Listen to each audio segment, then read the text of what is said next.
언약 또는 율법, 결혼 계약서 전부 같은 말입니다. 그 과정이 있어요. 그 다음에 3번이 그 말이라 그래가지고서 결혼 용어로 얘기하면은 신랑이 신부에게 신부를 이제 차지하기 위해서 주는 돈이 있어요. 창세기 24장에 아브라함이 자기 아들 이삭을 장가 보낼 때 그 종을 통해서 저쪽 이제 그 고향 땅으로 와서 리브가를 얻잖아요. 그럼 리브가를 당장 데려옵니까? 그 집에서 자유케 하려고 그러면은 돈을 주는 거예요. 기금속을 막 주는 거예요. 그 말은 이삭의 신부다 이 말이에요. 뭘 준다고요? 신랑이 신부의 몸값을 주는 거예요. 이스라엘은 남자가 많든 적든 간에 신부를 얻는 이 구속금이, 이걸 구속이라고 합니다. 구속금을 속전을 내는 것입니다. 그 다음에 네 번째가 이 미크라 그래가지고서 이게 정결의식. 이게 뭔가 하면은 신랑 집에 내가 갈 수 있도록 자신을 준비한다 이 말이에요. 그게 이제 미크라, 정결의식. 그리고 침례를 얘기하는 겁니다. 지금 우리가 어느 과정 속에 있어야 된다고요? 이 정결의식이 그걸 준비하고 다니셔야 되는 거예요.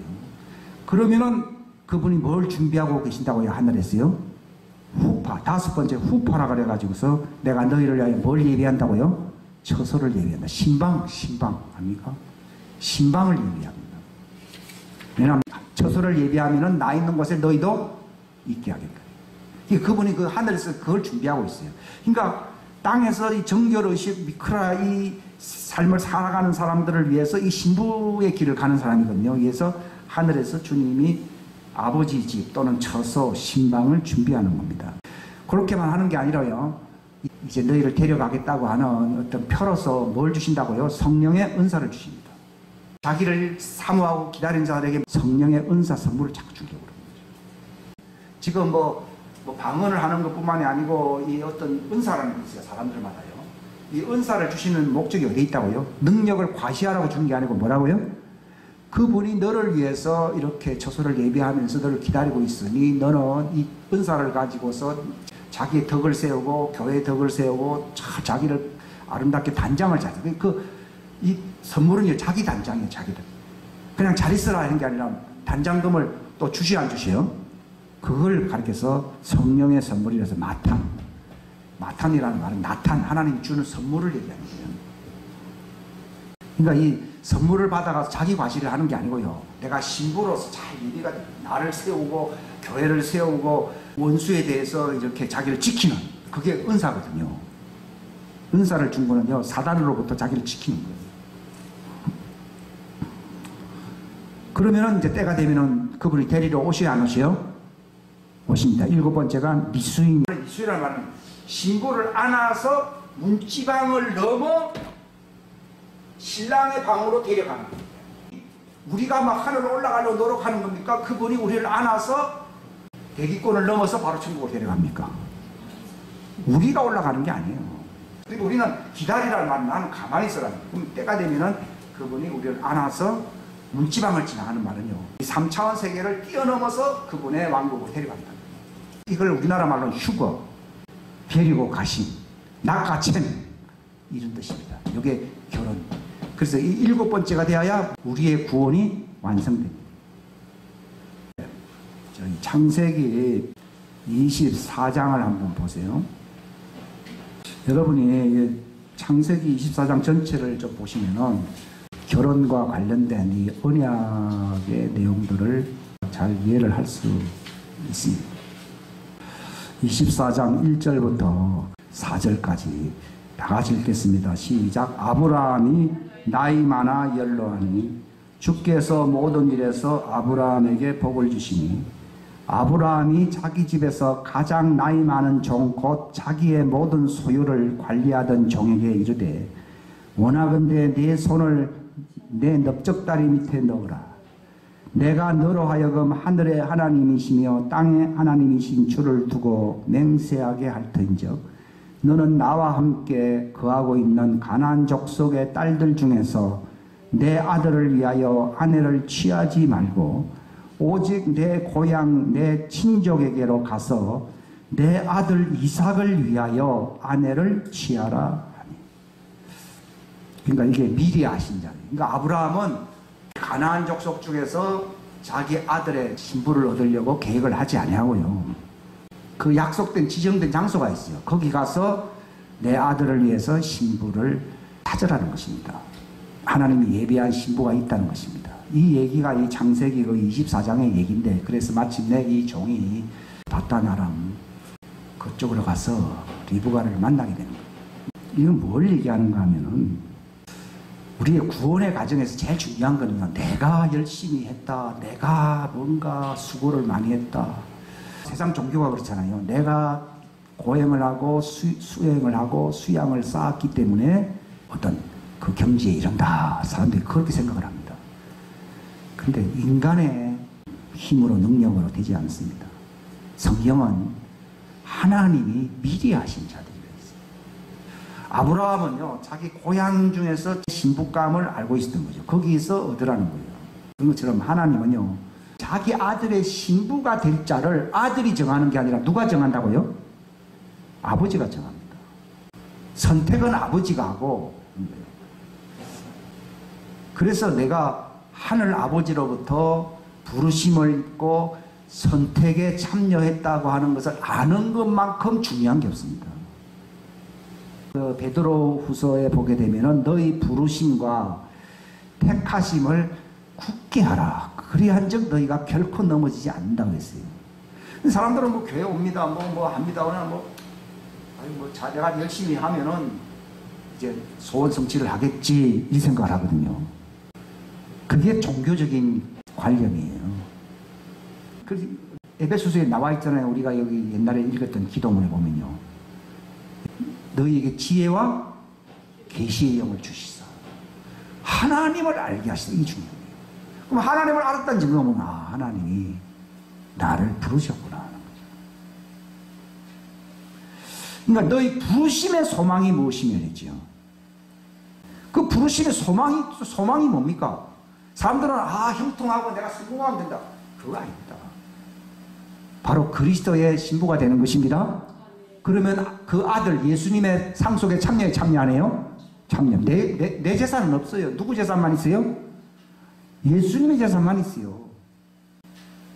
그러니까 내가 교회 왔다, 내가 열심히 했다, 그래서 내가 구원받는 게 아니고요, 내가 정말 하나님께로부터 인도를 받는 이 여정, 영생을 얻는 과정 속에 있는지 제일 중요한 것이 뭔가 1번입니다. 1번이 안 되면 2번 얘기를 못 합니다. 2번이 안 되면 3번 얘기는 안 됩니다. 3번 얘기 안 되면 4번 안 되게 돼 있어요. 1번이 되면은 그때부터는 이제 진도가 나가기 시작하는 거예요. 그래서 에베소서 1장에도 너희는 은사를 많이 받고 또 소망이 이루어졌다, 이런 말을 하는 게 아니라 지혜와 계시의 영을 우리에게 주시사. 그래서 내가 바라보는 하나님이 어떤 하나님인 줄을 내가 알아야 된다는 거죠. 성경에는 영생은 어디냐, 하나님을 아는 것이다, 이렇게 되어 있거든요. 근데 사람들은 뭐 그런 건 신경 안 쓰고 내가 형통하고 내가 성공하면 된다고 생각하거든요. 그건 종교입니다. 우리 입맛 따라 그렇게 소원대로 이루어지는 게 아니라니까요. 데살로니가 전서 같은 데 보게 되면요, 하나님이 너희를 택하심을 내가 아노라, 이렇게 나와 있고요. 이 택하심과 관련된 말씀들이 많이 있어요. 바울은 편지를 쓰는데 아무에게 편지를 쓰는 겁니까? 택하심을 받은 자이겠습니까? 그러니까 오늘 성경적으로 잘 모르는 이유가 뭔가 하면요, 자기가 택하심을 받은 자라고 하는 걸 모르는 사람은 바울 서신이 무슨 말인지 잘 모릅니다. 하나님은 굉장히 차별합니다. 차별의 기준이 뭔 줄 아십니까? 저 사람이 나를 사랑하느냐. 그러니까 하나님을 사랑하는 자, 이래 나옵니다. 그래서 그분의 뜻대로 그 목적이 이루어지도록 하나님이 부르십니다. 예? 부르심을 입은 자들에게는 그 목적을 위해서 모든 것이 합력해서 선을 이룬다는 얘기예요. 그 목적이 뭐랬어요? 아들과 똑같았습니다. 아들의 형상과 일치하게 됩니다. 그게 신부입니다. 신부라는 것은 예수님을 닮았다는 거예요. 예수님과 판박이다. 그게 신부고 성도가 되는 거죠. 예수님의 신부, 그 형상이, 그게 예수님의 증언을 갖고 있거든요. 마귀는 누구와 싸우는가 하면요, 신랑의 증언을 갖고 있어요. 내가 바로 신랑의 형상을 가진 신부다라고 하는 것을 알고 있는 사람은 신랑의 원수와 싸웁니다. 신랑의 원수가 자기 원수라고 하는 것을 아는 사람은요, 신랑의 증언을 가지고 있는 그게 신부들입니다. 그러나 그걸 모르는 사람은 경제와 싸우고 뭐 어떤 전통을 지키기 위해서 싸우고 돈벌이 하기 위해서 뭐 싸우고 뭐 별거 그런 것만 싸우지. 이게 부르심에서 가장 큰 하나님의 우리를 부르고 있거든요. 근데 참고 딴 걸 생각하고 딴 걸 생각하고. 그러니까 내가 사람을 지은 것을 후회한다고 했습니다. 왜 후회한다고 했습니까? 태어날 때부터 그들의 생각과 사상이 불순하다는 겁니다. 인간은 누구를 바라보도록 지은 거예요? 하나님을 바라보도록 해요. 그러니까 하나님을 안 바라보잖아요. 그러면 언약의 대상이 안 되는 거예요. 하나님이 누구를 일부러 차별하는 게 아니라 사울도 처음에는 부르심을 받아서 안 받았어요? 받았죠. 처음에는 하나님을 위해서 뭘 한다고 했는데 결국은 누구에게 돌아갔어요? 자기 야망이요. 우상이요. 딴 우상은 없어도 마지막 인간들에게 남는 우상이 뭔가 하면은 자기 우상이에요. 자기 우상. 그러니까 하나님 뭐라 그랬어요? 내가 사울을 왕을 세운 것을 후회한다. 이거는 사울에게만 그런 게 아니에요. 저 사람이 처음에는 나를 바라보는 것 같더니 딴 거 바라본다. 그러면 저 사람은 부른 것을 후회한다. 무서운 얘기예요. 부르신 자들을 하나님이 세운다 해서 택하십니다. 부르신 자들을 하나님이 포기할 수가 없어라고 이제 아주 못을 박듯이 린치핀을 끼우듯이요. 딱 세우는 걸 여기서 택하십니다. 그래서 성경에는 부르심을 입은 자는 많대. 선택, 택함을 입은 자는 뭐라고요? 적다 이릅니다. 이 순수가 처음이 바로 부름이에요. 부르는 목적은요, 그 사람을 하나님 포기하지 않아요. 포기하지 않고 하나님이 끝까지 그 사람을 이제 세우는 거예요. 그게 택하심입니다. 근데 바울의 편지는 택하심을 입은 자들에게 편지한다고 되어 있거든요. 대상이 그러하기 때문에요, 엄청난 편지인 것이죠. 요즘은 그렇지 않지만 옛날에도 한국에는요, 신부감을 부모들이 정해줬습니다. 그게 이제 이스라엘의 풍속이거든요. 그래서 우리나라가 그 영향을 과거에 받았다는 것을 제가 말씀드린 거예요.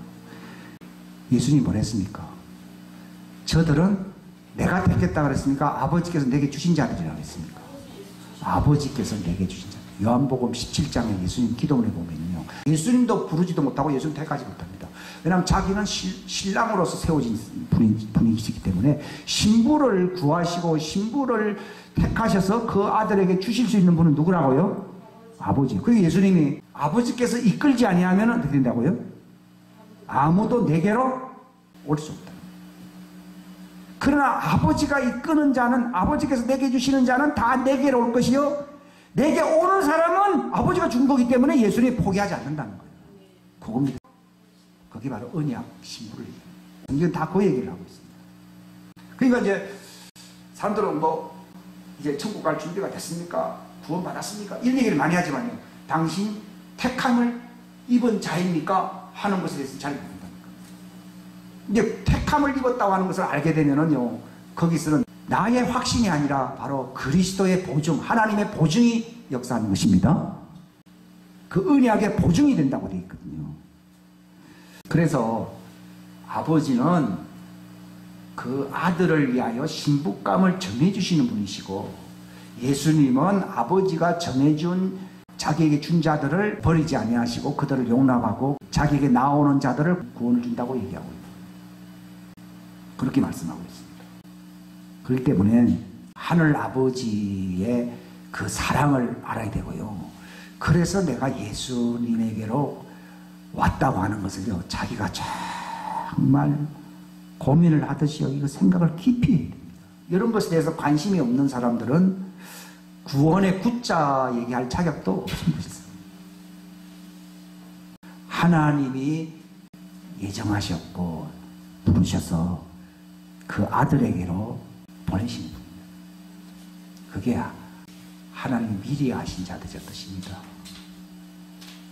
미리 아신 자들을 자기 아들과 연합시키려고, 형상을 본받게 한다는 말이 그 아들과 연합시키려고, 즉 언약적으로 결혼하게 하려고 그를 하나님이 부르셨다는 것입니다. 그렇지 부르신 자들을 하나님이 의롭게 하고 의롭다 한 자들을 영화롭게 하신다. 이렇게 표현이 되어 있습니다. 성경은요. 그래서 결혼에서 제일 중요한 것은 신부감을 구하는 것이거든요. 내가 하나님의 가문의 백성이 될 수 있느냐의 여부는요, 바로 하나님의 부르심에 있는 겁니다. 여기 베드로전서 여기 1장 2절을 보시면은 곧 하나님 아버지의 무엇에 따라서요? 미리 하심. 인간의 예지로서 되어지는 게 아니라요, 천지전능한 하나님의 예지로서 이루어지는 것입니다. 미리 아심에 따라 성령의 거룩히 구별하심을 통해 순종함과 예수 그리스도의 핏부림에 이르도록, 거기 이르도록 하나님이 인도한다는 거죠. 이르도록 선택받은 자들에게 편지하노니 은혜와 평강이 너희에게 더욱 많이 있기를 원하노라. 일단은 부르심이죠. 그 다음에 이 부르신 자들에게 하나님은 뭘 요구하는가 하면요, 언약서를 하나님이 보여주십니다. 그걸 가리켜서 결혼계약서라 부르기도 하고, 또는 이걸 율법이라 부르기도 하고, 이걸 이제 언약이라고 부릅니다. 출애굽기 19장에 하나님 불렀잖아요. 60만 대군을 그 어디로 불렀습니까? 시내산에 불렀습니다. 왜 불렀는가 하면 하나님이 결혼하려고 내려오시는 거예요, 식상은.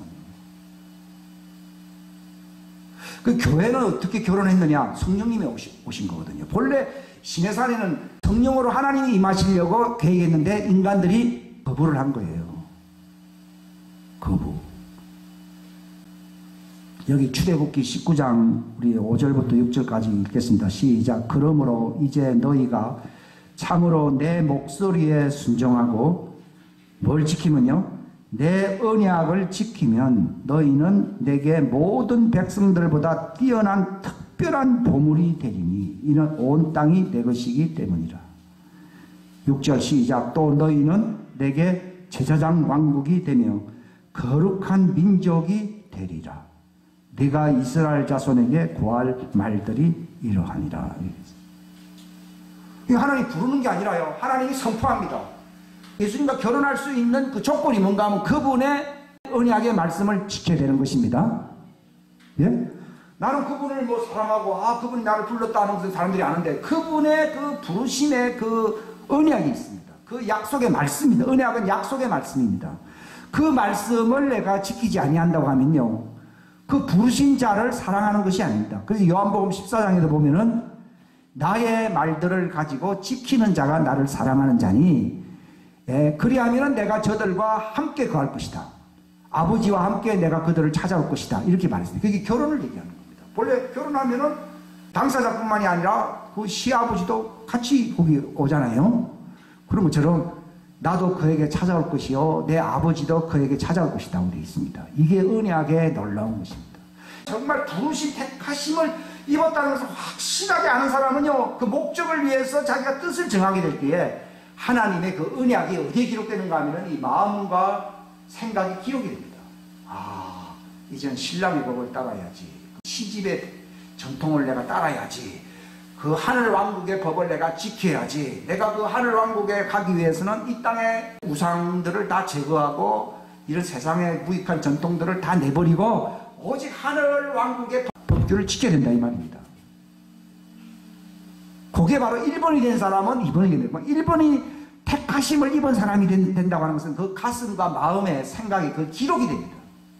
근데 이스라엘 사람들은 그냥 좋아서 나왔을 뿐이지 그 과정에서 하나님을 원망 많이 했거든요. 그러면 막상 하나님이 임한다고 그러니까 무서워서 모세 당신이랑 가서 하나님 만나시오. 나는 하나님 만나기 싫다 그랬잖아요. 그 말은 신랑 되신 분을 만나기 싫다는 말은 결혼하기 싫다는 얘기예요.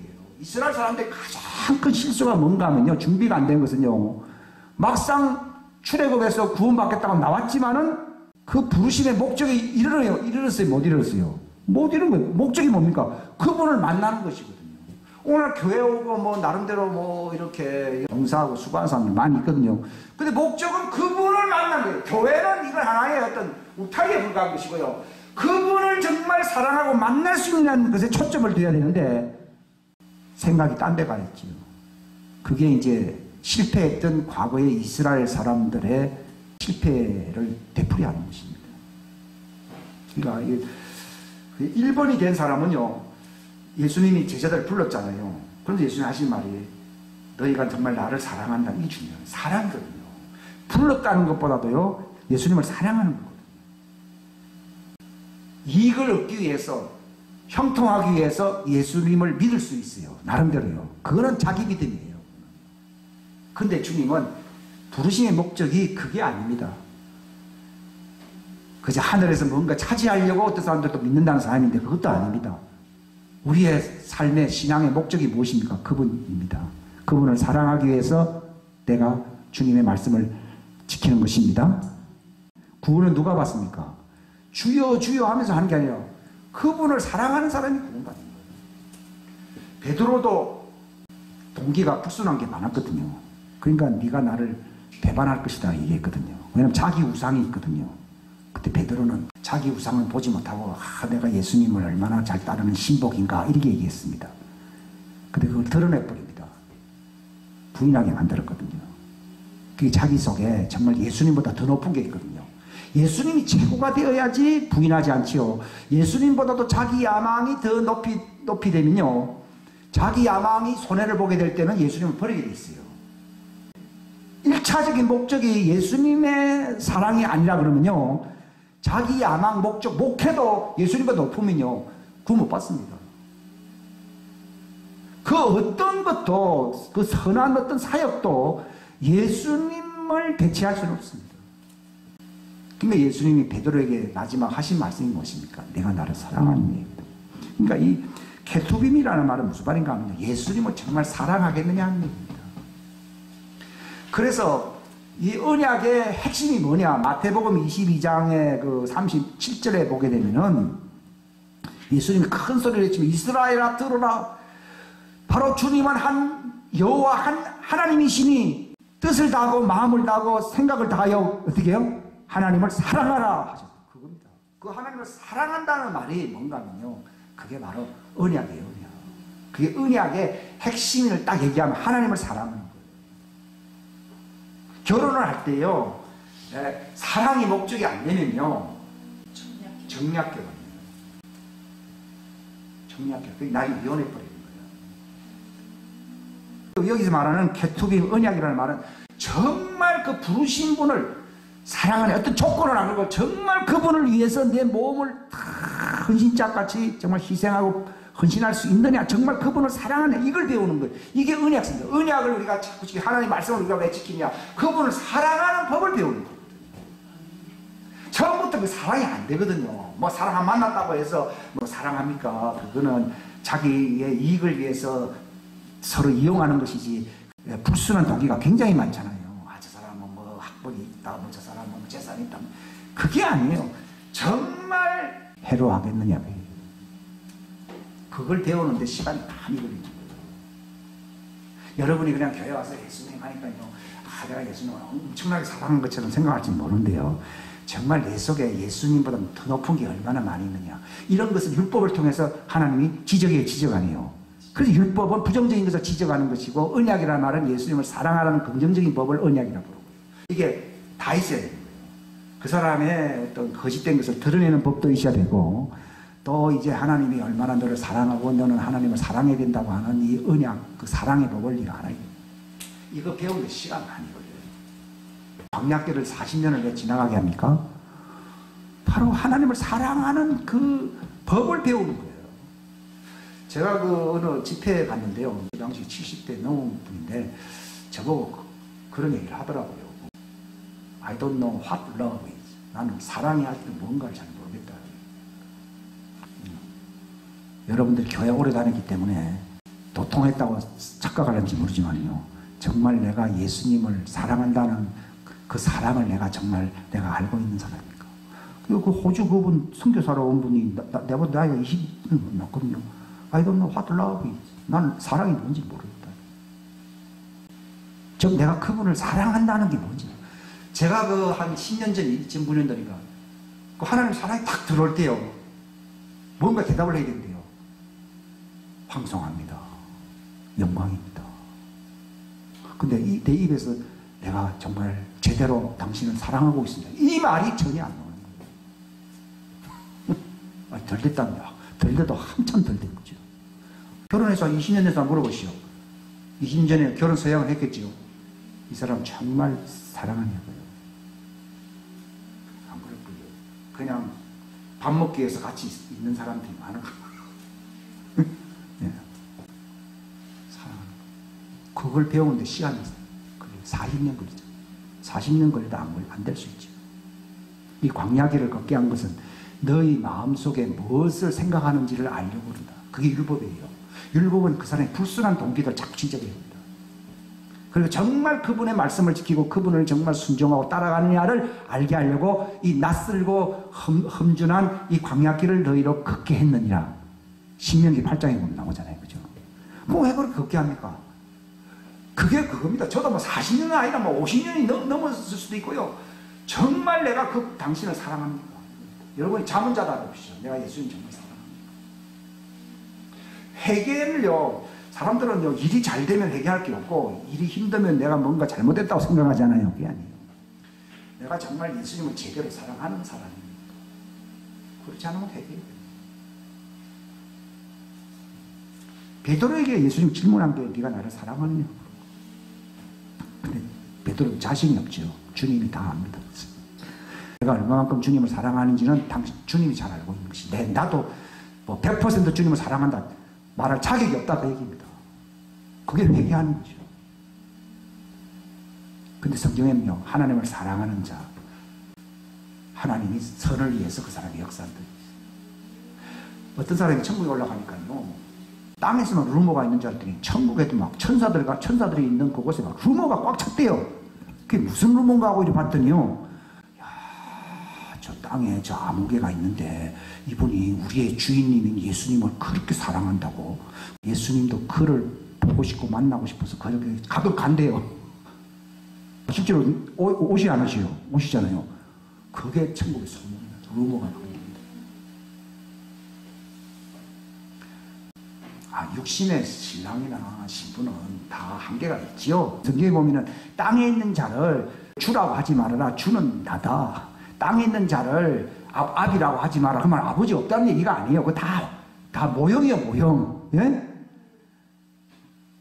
땅에 있는 자를 아비라지 말라. 너희 아버지는 하늘에 계신 너희 하나님이니라 얘기해요. 근데 여러분, 우리가 모형적인 것이 될 수도 막 사랑하고 좋아하고 그러잖아요. 근데 이건 모형입니다. 모형도 그러는데 실제로는 영원한 실제인 하나님을요, 막 뜨겁게 사랑해요. 근데 우리는 그런 게 별로 없어요. 땅에 있는 것에 감정이 많이 있죠. 하늘 아버지와 예수님에 대해서 그렇게 감정이 북받치고요. 성경에 베드로전서에 보면 뭐라 나와 있습니까? 너희가 그분을 보지 못하나 뭐라 했어요? 그분을 사랑합니다. 아주 뜨겁게 사랑하는 게 나와 있거든요. 그러니까 이 개투빔이라고 하는 것은요, 이렇게 사랑하는 법을 배우거든요. 그러니까 여러분이 구원을 이루라는 말이 저 1번만 하면 된다는 얘기입니까? 2번까지만 하면 된다는 말입니까? 7번이 이루어질 수 있게 해야 된다. 그래서 주의 나타나심을 사모하는 사람. 주님이 나를 픽업하고 데리러 갈 수 있도록 만반의 준비를 하는 이유는요, 7번이 되어야 구원의 완성입니다. 그게 좁은 길이에요. 1번만 되면 구원받는다고. 저도 그런 가르침을 많이 받았죠. 택함 받았다나? 그래서 뭐 구원을 잃어버리지 않는다고? 착각입니다. 이건 1번에 지나지 않습니다. 1번이 된 사람은요, 이제 구체적으로 공부를 해야지, 머리만 떴다고 해서 수석이 되는 건 아니잖아요. 선택받았다고 해서 된 게 아니다. 2번이 뭔가 공부해야 된다, 공부. 광야길을 걷게 한 것은 이 언약의 말씀을 너희가 지킴으로써 정말 너희가 신부가 될 수 있도록 단장하는 법이 뭐라고요? 개투빔. 무슨 법이라고요? 신부 화장. 신부 단장법이에요. 우리가 율법을 왜 지키느냐? 아이고, 우리 약점을 끄집어낸다. 그게 아니라 어떻게든지 회개하고, 약점을 끄집어낸다는 회개해야 된다. 회개하고 우리를 부르심의 그 사랑, 그게 바로 목적이잖아요. 그걸 붙들고서 주님을 사랑하는 법을 배우는 거, 이게 바로 언약이에요.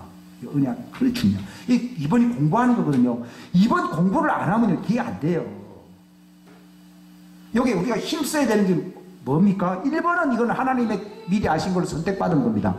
그런데 우리에게 하나님을 사랑하는 법을 문서로서 또 말씀으로서 우리에게 주셨습니다. 그 말씀을 우리가 부지런히 공부하고 지켜야 됩니다. 그러니까 우리가 절기를 지키는 거, 안식일을 지키는 거, 이 전부 예수님을 사랑하는 신부 단장법이라 생각하고 지켜야 되는 것이지, 안식일을 지키면 건강해지고 그런 거 아니라니까요. 자기를 단장하는 거. 이번이 참 중요합니다. 예레미야 31장 31절 기록, 주가 말하노라, 보라 날이 이르니 내가 이스라엘 집과 유다의 집과 새 언약을 맺으리라. 근데 32절 보면요, 뭐라고 되어 있습니까?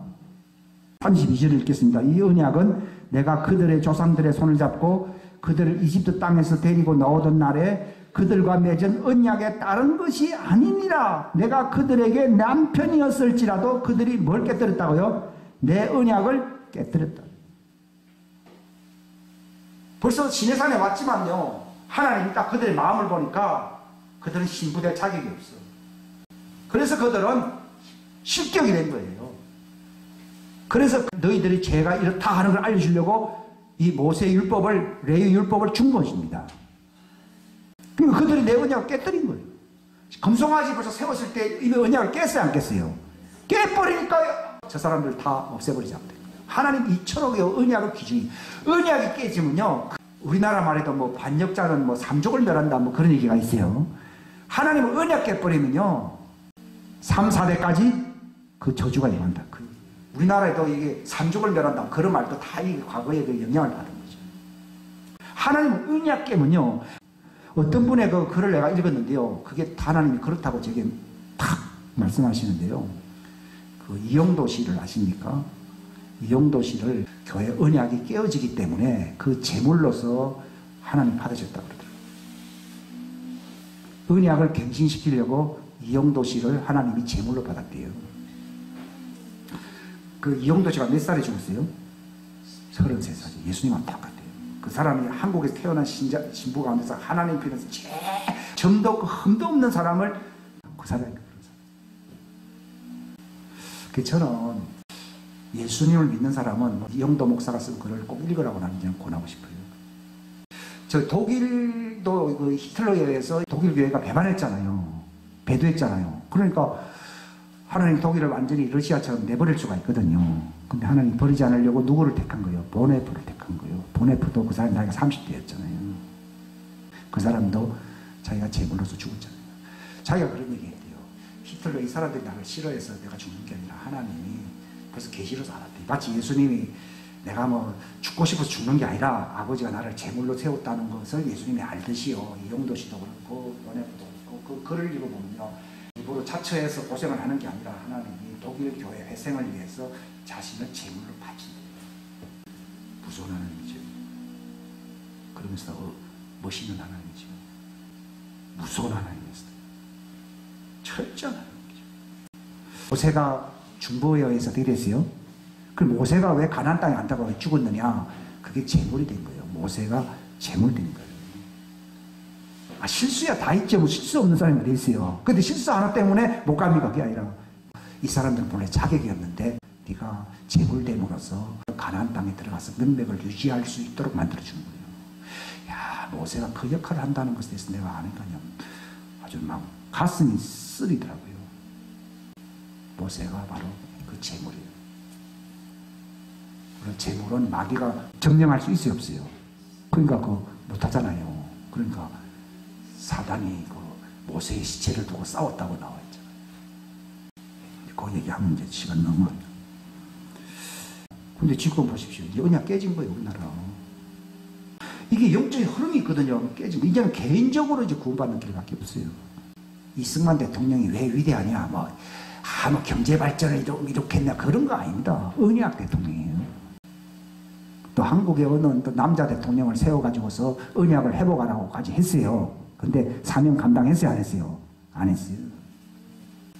하나님이 기억하는 것은 언약이에요. 대한민국의 중요한 건 경제가 아니에요. 뭐라고요? 언약이 되면 경제는 따라가게 돼 있어요. 그러나 아무리 경제도 언약이 깨지면 망해요, 안 망해요? 다 망해요. 하나님의 최고의 관심은 어디 있다고요? 언약이 있어요. 여러분들이 믿음을 지켰다는 말은요, 그 언약이 깨어지지 아니한 상태를 믿음을 가졌다 그러는 거예요.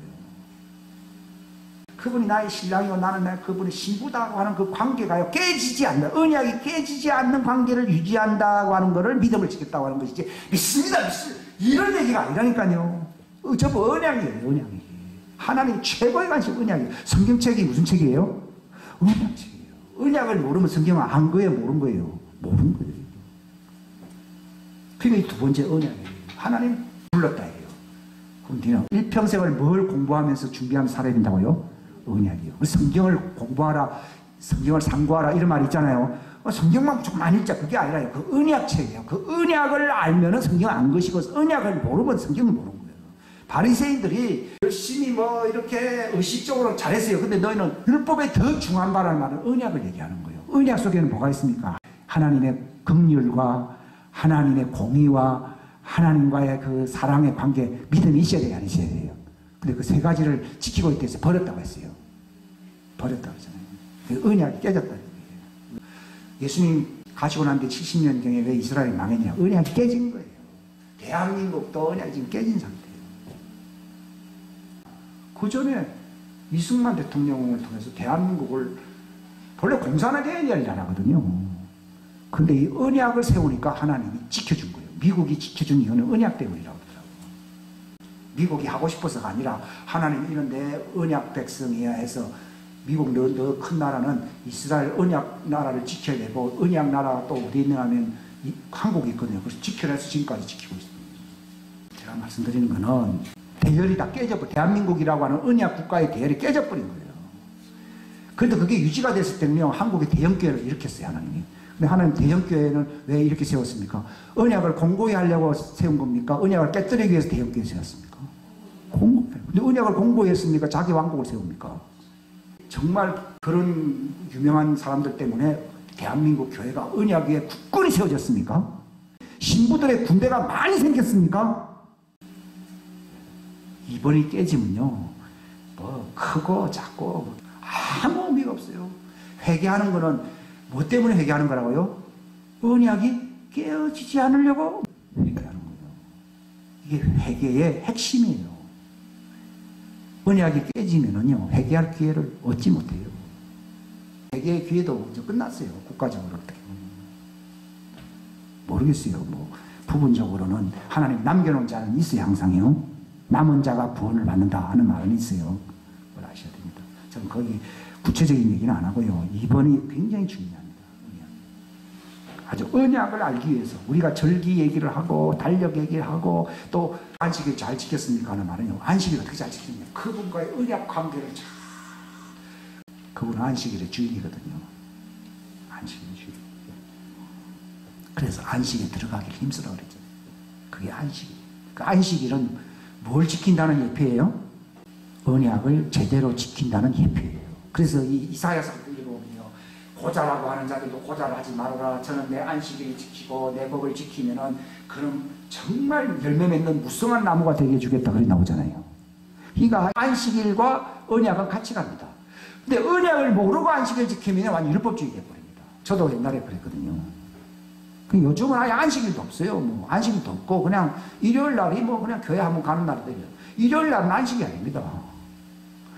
안식일은요, 하루 온종일 주님과 함께 재미나게 보내는 날이요. 원래 사람들이 힘든 건 재미나게 안 보내고 전부 엄격하게 지내려고 그러니까 힘든 거예요. 예수님과 같이 쉬는 날이에요. 예수님과 같이 노는 날이라니까요. 그러니까 예수님도 안식이란 뭐였습니까? 아버지와 나와 함께 같이 일한다 그랬잖아요. 같이 논다 그랬잖아요. 그러니까 소경된 사람 보고 사람 병을 고쳐준 거예요. 왜냐하면 소경된 사람은 얼마나 답답하겠어요. 그래서 내가 안식일이라 저 사람의 병을 낫게 해준다고 그랬잖아요. 여러분, 안식일 대단히 중요합니다. 안식일을 우리가 기억하는 이유는요, 그분과의 신랑 신부, 그분과의 언약적인 관계를 유지하는 게 필수적이기 때문에 안식일을 지키는 것이지, 그냥 뭐 그런 거 아니라니까요. 물론 바빠서 이렇게 다닐 수는 있지만요, 항상 그날은 안식일이다, 그날은 기쁜 날이다 그래서요. 그날은 내 이 일주일 동안 가장 영광스러운 날이고 가장 그 기쁜 날이고 즐거운 날이고 거룩한 날이다라고 선포해야 된다고 이사야 56장에 나오죠. 그게 내 언약을 기억하냐 지키는 자들이라고 되어 있거든요. 여러분 구약성경을 보면 안식일과 언약이 쫙 맞물려 있어요. 그러니까 언약을 모르고 안식을 지키면요, 이게 규칙주의가 돼버려요, 이게. 그러니까 이게 어린 신앙이라서 그런 거예요. 그러나 그렇게라도 하는 게 그것 때문에 고민하는 게 안 하는 것보다 훨씬 낫습니다. 저도 고민을 많이 했거든요. 그러다 보니까, 주님하고 같이 지내는 날이거든요. 이스라엘 사람들은 회당에 와서 한 두세 시간 뭐 성경 뭐 좀 읽고, 그 사람들 기도 일하잖아요. 일하고 안식 지켰다 그러거든요. 근데 이 사람들은 제대로 하는 사람 별로 없어요. 그건 규칙주의자거든요. 그러니까 안식일은 말 그대로 안식해야 돼요. 성령 안에서 안식이 있다잖아요. 하나님 안에서 안식이 있다는 걸 얘기하고. 오늘은 여러분들이 안식을 잘 지켰습니까? 하는 것을 얼굴 보러 온 날이에요. 뭐 하는 날이라고요? 구정 잘 세습니까? 하면서 봅시다 하듯이요. 우리는 구정은 1년에 한 번밖에 안 오지만 안식일은 일주일에 한 번씩 자주 옵니다. 이게 본래 데이트는 자주 해야 결혼하지요. 1년에 한 번 해갖고는 결혼하기 힘든데 1년에 딱 한 번 만난 사람이 그 무슨 결혼을 하겠습니까? 일주일에 한 번은 만나야죠. 그러니까 예수님을 만나는 거, 데이트하는 거예요. 그래서 그날은 즐거운 날이고 기쁜 날이고 영광스러운 날이고 거룩한 날이에요. 내가 언제 사람이 바뀌느냐? 안식일에 예수님은 얼마나 자주 이렇게 본래 사람과 사귀면 많이 바뀌거든요. 그게 바뀌는 것이지 아무리 뭐 혼자서 연구하고 뭐 교회에서 뭐 내가 봉사한다고 해서 내가 안 바뀌는, 실제는 안식일을 지킨다는 것은요, 교회 와서 예배를 한 2시간 본다 그런 뜻이 아니에요. 24시간을 내 날이 아니라 누구의 날이에요? 그분의 날이에요. 그분과 만나는 거예요. 또 그걸 정말 사모하고 추구하는 사람은요, 그 환경과 직장을 하나님이 간섭해 버립니다. 예? 왜냐하면 내 시간을 저 사람한테 뺏기면 안 되지 해서 하나님이 자꾸 간섭을 해요. 그러니까 어떻게 보면 안식일을 위해서 내가 세상에서는 살아가고 있다고 볼 수 있어요. 어떤 사람이 데이트하는 그날만 생각하고 나머지 날 열심히 공장에서 일을 하잖아요. 열심히 왜 합니까? 결혼할 그 사람을 만나서 살 준비하려고 그 6일 동안 그 피눈물 나게 산다 이 말이에요. 야곱이 바단 아람에서 그 외삼촌 집에서 거기서 노동을 21년간 했잖아요. 왜 했습니까? 자기가 좋아하는 라헬과 결혼할 줄 알았는데 이 동네에서는 동생을 형보다 먼저 주지 않는다고 하는 바람에 자기가 별로 좋아하지도 않는 레아가 왔잖아요.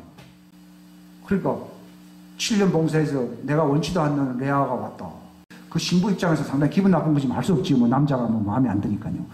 그러니까 그 삼촌 라반이 뭐라 그랬어요? 그럼 7년 더 봉사하라 그러면은 동생을 주겠다. 그러면 또 7년을 열심히 봉사하니까 그 7년을 뭐가 지겠다고 수일처럼 일더라고요. 얼마나 사랑하면요 7년이 수일처럼 일해요. 여러분 예수님을 얼마나 사랑하면 이 땅에서 1000년을 살더라도 이게 수일처럼 재미나게 살아야 되거든요. 그분하고 연애편지가 왔다 갔다 하거든요. 눈을 마주치기도 하고요. 그만세 막 열심히 일을 하는 것이지 아무것도 보는 거 없고 낙이 없는데 뭘 열심히 하겠어요. 여러분 지금 낙이 없는 사람들 많거든요. 교회 다녀도 낙이 없어요. 그럼 누구를 사랑 안 하고 있어요? 예수님을 사랑하는 사람 낙이 없어요. 왜 우울증 걸린 줄 아십니까? 봅니다. 이 언약이에요. 언약이 깨졌거든요. 언약이 깨졌는데 하나님은 왜 너희들 내게로 돌아오라고 했습니까? 깨진 것에 대한 대가를 그분이 지불하겠다는 거예요? 안 지불하겠다는 거예요? 그게 복음입니다.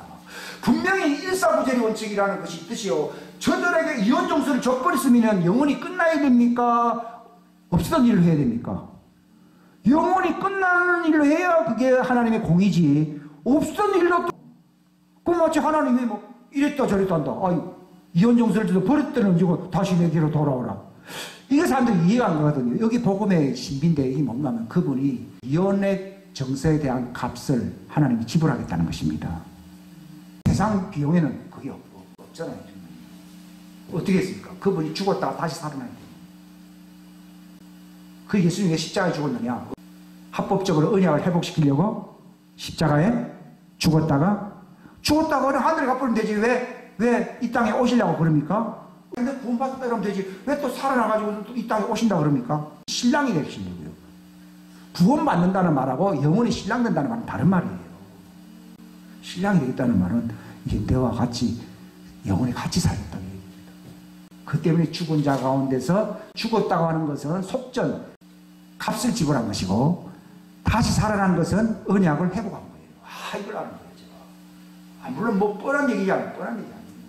죽은 것은 과거의 언약을 깬 것에 대한 대가를 그분이 지불한 것이고 다시 살아나는 목적은 뭐라고요? 언약을 회복시키려고요.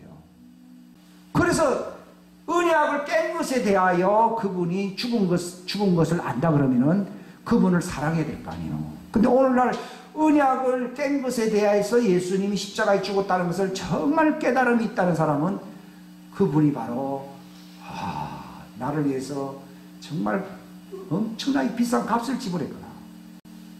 처음에 언약을 맺은 거는요, 에덴 동산에도 언약을 맺었거든요. 그거는 창조주 대 피조물과의 관계입니다. 그러나 언약을 깬 것에 대해서 회복시키는 것은 창조주 대 피조물입니까? 구속주가 되어야 됩니까? 그 구속주는 값을 지불해가지고 값을 주고 너를 사야 되는 거예요. 처음에는 그분이 만들었기 때문에 저 사람은 내 것이라 했거든요. 근데 이 사람의 언약이 깨져버렸잖아요. 그러면 하나님 겁니까? 그 깨뜨리게 만든 자의 것이 되어버렸습니까? 깨뜨리게 만든 마귀의 것이 되었잖아요. 그러니까 하나님이 값을 엄청나게 지불하고서는 그 신부를 산 거예요. 지옥에까지 내가 혼이 갔다고 해서 안 갔다 했어요.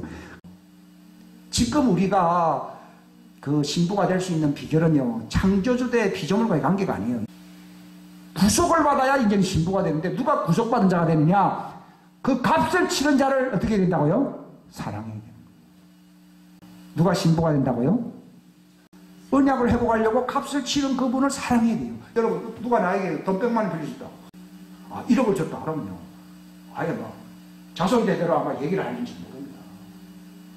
근데 영원한 값을 다 지불해서 나를 신부로만 하늘의 왕국의 상속자 산다. 그 값이 너무 커가지고 사람들이 감을 잘 못 잡아요. 근데 그걸 깊이 생각을 해요.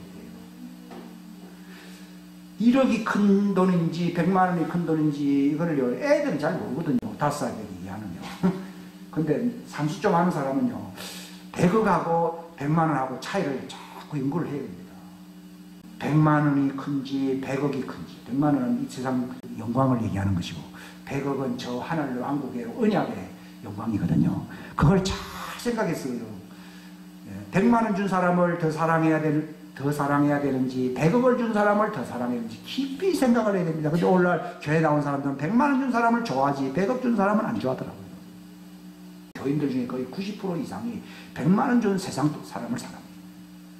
100억은 너무 계산하기가 어렵다 해서 별 가치가 없다고 생각합니다. 그러니까 구속이 언약이에요. 그래서 새 언약이라는 말은 그분이 구속주라는 것을 알고 그분을 사랑하니까 법이 문서에다가 기록이 됩니까? 내 마음에 기록이 돼버립니까?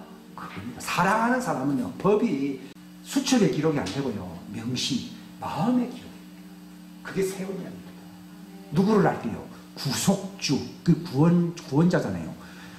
구속자를 정말 알게 되면 그 하나님의 법이 내 가슴에 기록됩니다. 내 평생 잊을 수 없다고 하잖아요. 언약을 기억해요. 이게 새 언약이에요. 가슴에 기록되면 새 언약이에요. 그런데 언제 새 언약이냐? 그분이 구속주라는 사실을 알고 그 사람에 감탄할 때에 새 언약이에요. 이 언약은 옛날에 문서로 돌판에 기록했던 옛 언약과는 차이가 있다고 얘기합니다. 그래서 그때는 내가 그를 버렸다고 얘기합니다. 근데 여기 33절에 뭐라고 하셨어요? 그러나 내가 이스라엘 집과 맺을 언약은 이것이니 곧 그 날들 이후에 내가 내 법을 어떻게 해야 된다고요? 그들의 속 중심부에 두고 그들의 마음속에 그것을 기록하여 나는 그들의 하나님이 되고 그들은 내 백성이니라. 이게 새 언약입니다. 신부는요, 이 새 언약이에요. 구속주는요, 돈 주고 나를 산 거거든요. 그분은 나보다 높은 사람이다. 그러면은 이런 관계가 안 됩니다. 그분이 정말 인간이 되어 오셔가지고서 나를 위해서 아주 비싼 값을 줬거든요. 아니, 1억을 준 사람이 있다면 왜 그 사람을 잊어버리겠습니까? 100억을 주면 평생 못 있잖아요. 근데 뭐 지옥 미천을 다 날려버리고 그냥 천국으로 모든 걸 주시려고 이양시키려고 오신 그분인데 그분을 사랑하지 않는다. 정신이 나간 사람입니다. 할 사람을 사랑하라는 얘기지 억지로 예수님을 사랑하라고 지금 설교하는 게 아니거든요. 그분이 정말 사랑할 대상인지 잘 생각해 보십시오. 그러니까 마르나타의 아나테마, 그분이 재림하실 때에 그분을 사랑하지 않는 사람은 화가 있도다. 여러분, 그분을 보지 못하였으나 너희가 그분을 뜨겁게 사랑하느니라. 왜 뜨겁게 사랑합니까? 계산해 보니까 계산해 보니까요. 새 언약. 기도하겠습니다.